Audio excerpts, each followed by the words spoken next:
नमस्कार, आप देख रहे हैं न्यूज नेशन और आपके साथ मैं हूं लक्ष्मी उपाध्याय। तमिलनाडु हेलीकॉप्टर क्रैश में जान गंवाने वाले देश के सच्चे सपूत सीडीएस जनरल विपिन रावत को आज देश ने नम आंखों से विदाई दी। जनरल रावत के अंतिम सफर पर हर देशवासी की आंखें नम दिखी। उन्हें विदाई देने के लिए सैकड़ों की संख्या में लोग पहुंचे और उनकी अंतिम यात्रा में शामिल होकर उन्हें श्रद्धांजलि अर्पित की। देश के योद्धा को याद करती ये तस्वीरें आपकी आंखें भी नम कर देंगी। देश का सच्चा सपूत आज पंचतत्व में विलीन हो गया। देश के पहले सीडीएस जनरल विपिन रावत, जिनका तमिलनाडु हेलीकॉप्टर क्रैश हादसे में निधन हुआ, उन्हें आज पूरे देश ने नम आंखों से विदाई दी। जनरल विपिन रावत के पार्थिव शरीर को उनके आवास से बरार स्क्वायर लाया गया, जहां सीडीएस रावत की दोनों बेटियों ने पूरे रीति रिवाज से उनका अंतिम संस्कार कर उन्हें मुखाग्नि दी। इस बीच हर आंख नम और हर दिल गमगीन दिखा। देश के पहले सीडीएस जनरल विपिन रावत और उनकी पत्नी मधुलिका के पार्थिव शरीर का अंतिम विधान पूरे रीति रिवाज के साथ किया गया, जिसे उनकी बेटियों कृतिका और तारिणी ने मिलकर पूरा किया और अपने माता पिता को नम आंखों से विदाई दी।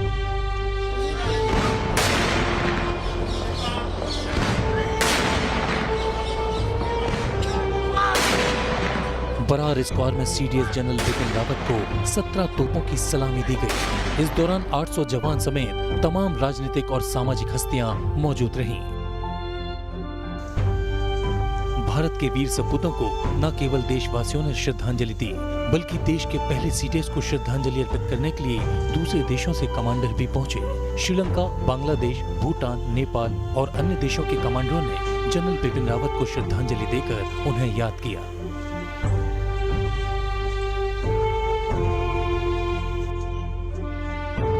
जनरल विपिन रावत को आखिरी प्रणाम करने के लिए देश के रक्षा मंत्री राजनाथ सिंह भी दिल्ली के बरार स्क्वायर पहुंचे। उन्होंने सीडीएस विपिन रावत को सैल्यूट कर उन्हें अंतिम विदाई दी।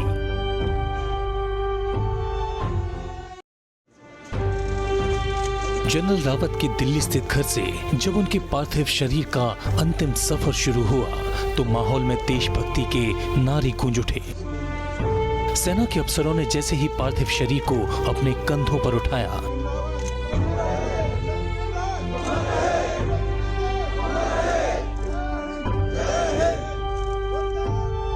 तो मानो पूरा गगन भारत माता की जय, वंदे मातरम और विपिन रावत अमर रहे के जयघोष से गुंजायमान हो गया।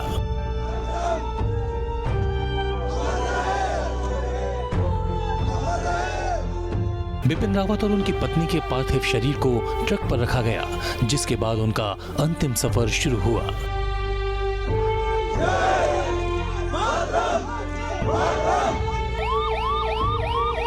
जनरल विपिन रावत का पार्थिव शरीर जब दिल्ली कैंट के बरार स्क्वायर के लिए उनके घर से रवाना हुआ, तो उनके ट्रक के पीछे दौड़ रही भीड़ जनरल रावत अमर रहे के गगनभेदी जय घोष करते हुए पीछे दौड़ती दिखाई दी। लोग हाथों में तिरंगा लेकर जय घोष करते नजर आए।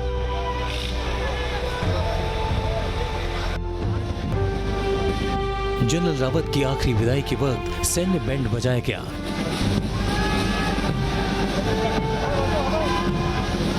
सेना के जवानों ने शोक धुन बजाकर अपने जनरल को आखिरी सलामी दी।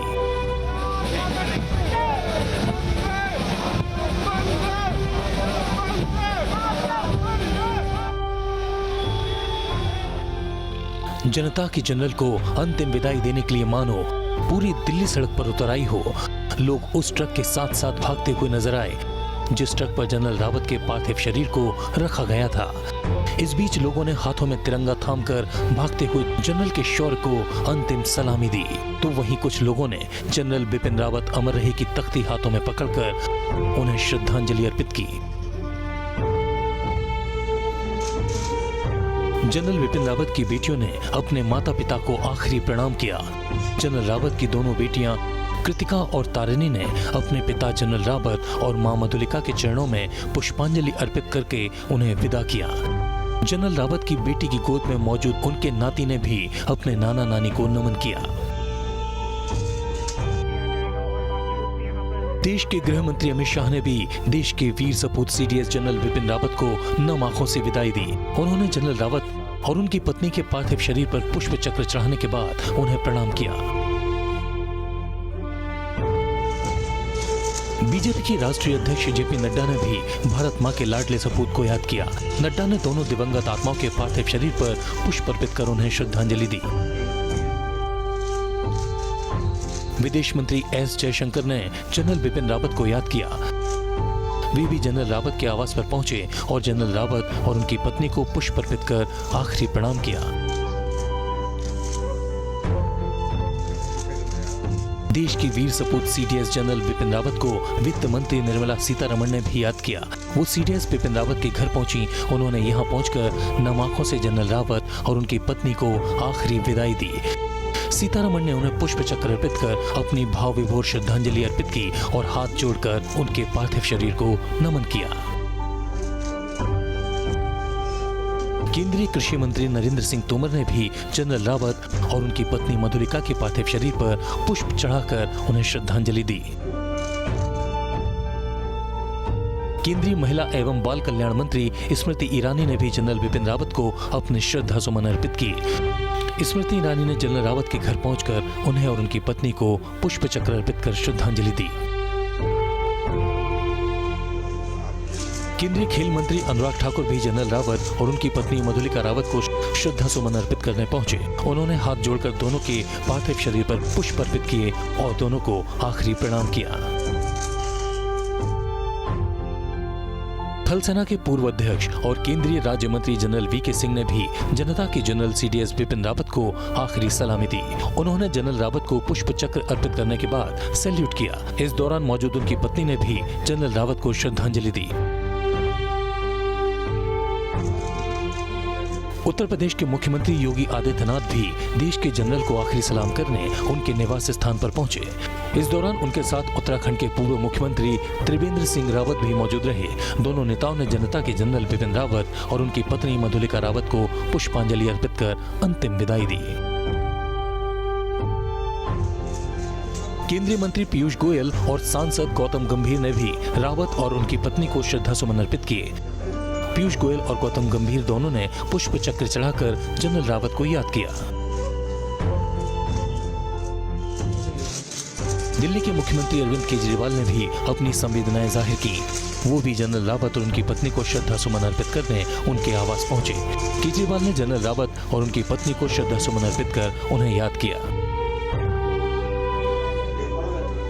उत्तराखंड के मुख्यमंत्री पुष्कर सिंह धामी ने भी जनता के जनरल को श्रद्धांजलि दी।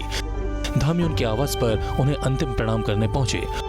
उन्होंने जनरल रावत और उनकी पत्नी को श्रद्धा सुमन अर्पित किए। उत्तर प्रदेश के पूर्व मुख्यमंत्री और समाजवादी पार्टी के नेता मुलायम सिंह यादव ने भी सीडीएस बिपिन रावत को आखिरी प्रणाम किया। उनके दिल्ली आवास पर पहुंचकर मुलायम सिंह ने बिपिन रावत और उनकी पत्नी के पार्थिव शरीर पर पुष्प चक्र अर्पित किए। राज्यसभा सदस्य और विपक्ष के नेता मल्लिकार्जुन खड़गे भी जनरल रावत को श्रद्धांजलि देने पहुंचे। इस दौरान उनके साथ देश के पूर्व रक्षा मंत्री ए.के. एंटनी भी मौजूद रहे। दोनों कांग्रेस नेताओं ने जनरल रावत और उनकी पत्नी मधुलिका को श्रद्धांजलि अर्पित की। किसान नेता राकेश टिकैत ने भी जनरल रावत और उनकी पत्नी मधुलिका को श्रद्धांजलि दी। इस दौरान अन्य किसान नेता भी मौजूद रहे, जिन्होंने जनरल रावत को पुष्पांजलि अर्पित की। जनता के जनरल को आखिरी विदाई देने के लिए धर्मगुरु भी पहुंचे। तीनों धर्मगुरुओं ने जनरल रावत और उनकी पत्नी के पार्थिव शरीर पर पुष्प चढ़ाकर अपनी श्रद्धांजलि अर्पित की।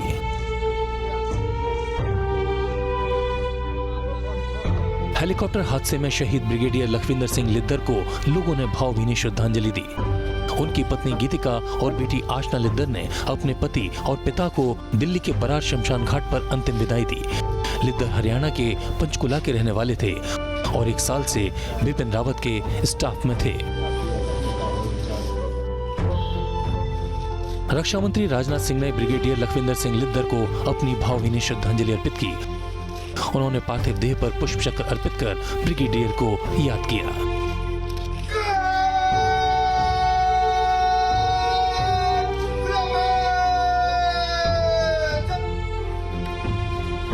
हरियाणा के मुख्यमंत्री मनोहर लाल खट्टर भी ब्रिगेडियर लखविंदर सिंह लिद्दर को श्रद्धा सुमन अर्पित करने पहुंचे। उन्होंने शहीद लिद्दर के चरणों में पुष्प अर्पित कर उन्हें हाथ जोड़कर प्रणाम किया।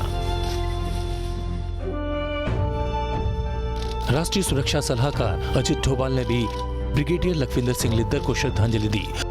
उन्होंने ब्रिगेडियर लिद्दर की तस्वीर के आगे पुष्प चक्र अर्पित करने के बाद उन्हें प्रणाम किया।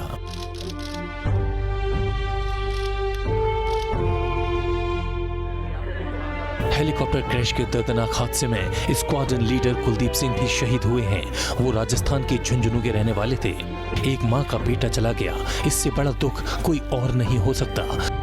लेकिन फिर भी ऐसे हालात में कुलदीप की माँ वंदे मातरम बोल रही हैं। ऐसा अदम्य साहस सिर्फ एक हिंदुस्तान की माँ ही दिखा सकती है। देश के पहले सीडीएस को देश की जनता ने भी अपने अपने ढंग से याद किया। अपनी अनोखी कलाकृति से शशि अधिकार ने जनरल रावत को श्रद्धांजलि दी। उन्होंने एक पत्ते पर जनरल रावत का चित्र उकेरकर उन्हें याद किया। देश के famous sand artist Sudarshan Patnaik ने भी जनरल रावत की याद में समंदर किनारे उनकी रेत से कलाकृति बनाकर उन्हें श्रद्धांजलि अर्पित की, जिसके बाद उन्होंने अपने ट्विटर अकाउंट पर इस वीडियो को पोस्ट कर जनरल रावत को याद किया। जनता की जनरल को एक यूजर ने अनोखे अंदाज में याद किया। इस कलाकार ने अपने मुंह से जनरल रावत की पेंटिंग बनाकर उन्हें श्रद्धांजलि दी।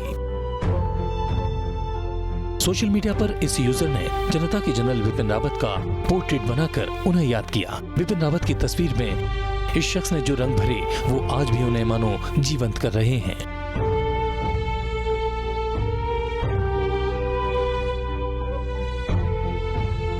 सोशल मीडिया के इस यूजर ने अपने हुनर के जरिए जनरल रावत को याद किया। आर्टिस्ट नयाना ने जनरल रावत की रंगोली बनाकर उन्हें श्रद्धांजलि दी। जनरल विपिन रावत की शख्सियत का एक ऐसा पहलू है जो देखा तो सबने होगा, लेकिन एहसास शायद बहुत कम लोगों को हुआ होगा। फौजी जनरल रावत की बातों को सुने, जो कुछ उन्होंने लिखा अगर उसे पढ़ें तो पता चलता है कि इंसान एक स्कॉलर वॉरियर था, यानी योद्धा जैसी वीरता और एक दूरदर्शी चिंतक। आपको बता दें कि बतौर आर्मी चीफ और फिर बतौर सीडीएस जनरल विपिन रावत ने राष्ट्रीय सुरक्षा और फ्यूचर वॉरफेयर जैसे मुद्दों पर कई लेख लिखे, जिन्हें सिर्फ सेना के अफसर ही नहीं बल्कि डिफेंस स्टडीज के छात्र भी पढ़ते हैं। जनरल रावत के शब्दों से वो सीखते हैं। क्या कुछ है वो शब्द, क्या है उनमें ऐसी विद्या जो हर कोई ये समझना चाहता है? रिपोर्ट देखिए। इलेक्ट्रॉनिक वॉरफेयर, आने वाले कल में युद्ध का वो मोर्चा जो जीत और हार का फैसला करेगा। इसी इलेक्ट्रॉनिक वॉरफेयर को लेकर जनरल बिपिन रावत ने काफी कुछ लिखा और कहा था। जनरल रावत मानते थे कि आने वाले वक्त में युद्ध सिर्फ हथियारों से नहीं लड़ा जाएगा, बल्कि टेक्निकल, सैबोटाज और साइबर डोमेन भी जंग का हिस्सा बनेंगे। इसी साल अक्टूबर के महीने में जनरल रावत ने कहा था, वॉरफेयर बदल रहे हैं और इसी वजह से भारत के लिए खतरे भी बढ़ रहे हैं। अब भारत के दुश्मन इलेक्ट्रॉनिक और साइबर डोमेन से भी चुनौती पेश करने की कोशिश कर रहे हैं और इसी वजह से हमें इन मोर्चों से निपटने के लिए अपने खुद के समाधान ढूंढने होंगे। जनरल बिपिन रावत एक फौजी होने के साथ ही साथ एक छात्र भी थे। एक ऐसे छात्र जो ताउम्र नई चीजें सीखने और नई चुनौतियों से निपटने में भरोसा करते थे। जनरल रावत सिर्फ फौज के ऑपरेशंस ही नहीं बल्कि फौज की जरूरतों को भी उतना ही जरूरी समझते थे। यही वजह है कि बतौर आर्मी चीफ और फिर बतौर सीडीएस जनरल रावत ने मेक इन इंडिया हथियारों पर लगातार जोर दिया। ये सरकार और जनरल रावत जैसे चेहरों की मिलिट्री लीडरशिप का ही नतीजा है कि आज देश के पास ब्रह्मोस के सभी वर्जन टेस्टिंग के बाद ऑपरेशन के लिए तैयार हैं। तेजस मार्क 2 जैसा फाइटर विमान भारतीय एयरफोर्स के बेड़ों का हिस्सा बने और हिंदुस्तान में AK-203 जैसी असॉल्ट राइफल के देश में निर्माण का रास्ता खुला। जनरल बिपिन रावत हमेशा कहते थे कि स्पेस टेक्नोलॉजी, लेजर वेपनरी जैसे क्षेत्रों में आगे बढ़कर ही भारतीय सेना भविष्य में बड़ी शक्ति बन सकती है। जनरल बिपिन रावत की यह सोच आगे चली, लेकिन अफसोस बीच राह में जनरल रावत हमें छोड़कर चले गए। जो जनरल रावत ने सोचा वो पूरा कर ही हमारा देश मिट्टी के सपूत को सच्ची श्रद्धांजलि दे पाएगा। Team news nation. और इसी के साथ इस बुलेटिन में फिलहाल इतना ही। नमस्कार।